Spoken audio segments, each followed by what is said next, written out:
एक दिन बादशाह अकबर ने ऐलान किया कि जो भी मेरे सवालों का सही जवाब देगा उसे भारी इनाम दिया जाएगा। सवाल कुछ इस प्रकार थे। ऐसा क्या है जो आज भी है और कल भी रहेगा?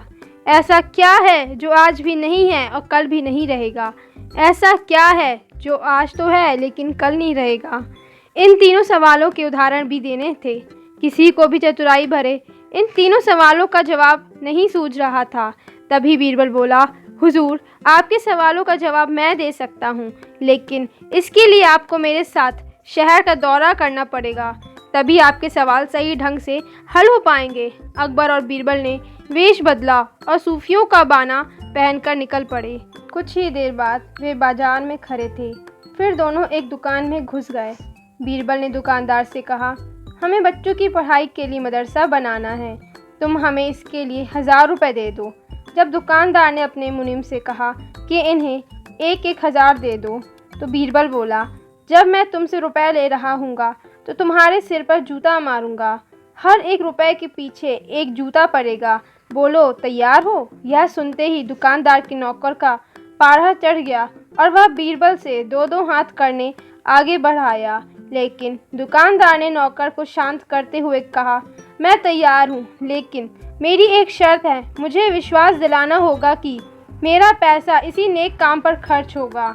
ऐसा कहते हुए दुकानदार ने सिर झुका दिया और बीरबल से बोला कि जूता मारना शुरू करें। तब बीरबल व अकबर बिना कुछ कहे सुने दुकान से बाहर निकल आए। दोनों चुपचाप चले जा रहे थे कि तभी बीरबल ने मौन तोड़ा।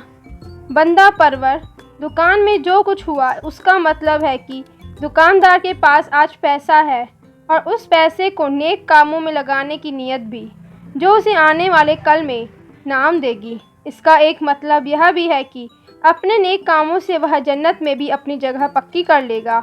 आप इसे यूं भी कह सकते हैं कि जो कुछ उसके पास आज है कल भी उसके साथ होगा। यह आपके पहले सवाल का जवाब है। फिर वे चलते हुए एक भिखारी के पास पहुँचे। उन्होंने देखा कि एक आदमी उसे खाने को दे रहा है और वह खाने का सामान उस भिखारी की ज़रूरत से कहीं ज़्यादा है। तब बीरबल उस भिखारी से बोला, हम भूखे हैं, कुछ हमें भी खाने को दे दो। यह सुनकर भिखारी बरस पड़ा, भागो यहाँ से, जाने कहाँ से आ जाते हैं मांगने। तब बीरबल बादशाह से बोला, यह रहा हुजूर आपके दूसरे सवाल का जवाब। यह भिखारी ईश्वर को खुश करना नहीं जानता। इसका मतलब यह है कि जो कुछ इसके पास आज है वो कल नहीं होगा। दोनों फिर आगे बढ़ गए। उन्होंने देखा कि एक तपस्वी पेड़ के नीचे तपस्या कर रहा है। बीरबल ने पास जाकर उसके सामने कुछ पैसे रख दिए। तब वह तपस्वी बोला, इसे हटाओ यहाँ से, मेरे लिए यह बेईमानी से पाया गया पैसा है, ऐसा पैसा मुझे नहीं चाहिए। अब बीरबल बोला, हुजूर, इसका मतलब यह हुआ कि अभी तो नहीं है, इसके बाद में हो सकता है। आज यह तपस्वी सभी सुखों को नकार रहा है, लेकिन कल यही सब सुख इसके पास होंगे। और हुजूर, चौथी मिसाल आप खुद हैं।